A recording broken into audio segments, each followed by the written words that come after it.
Harka fuunee akka mooltan kabajamtoota daawwattoota Federeeshinii Kubbaa Miilaa Oromiyaa odeeffannoo ispoortii guyyaa irraa waliin isinitti na waliin tura. Taphoonni torbee 8ffaa liigii tokkoffaa Oromiyaa Ramaddiidaa wiixataa irratti fufuun geggeeffameera.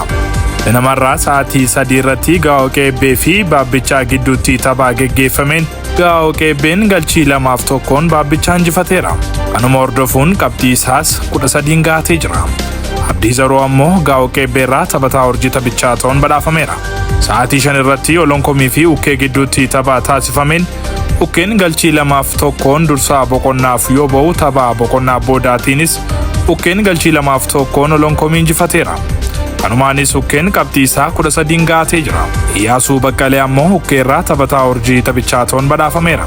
Sa'aatii 7 irratti Guruuraa fi Gudar gidduutti taphaa geggeeffameen Guruuraan galchii 1-2 Gudariin injifachuun qabxii isaa 13 gahateera.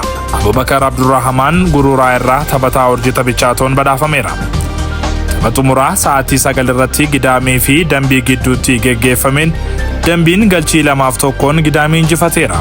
Kanumaanis Nabil Muhammad Ziin Dambii irraa taphataa urjii taphichaa ta'uun badhaafameera.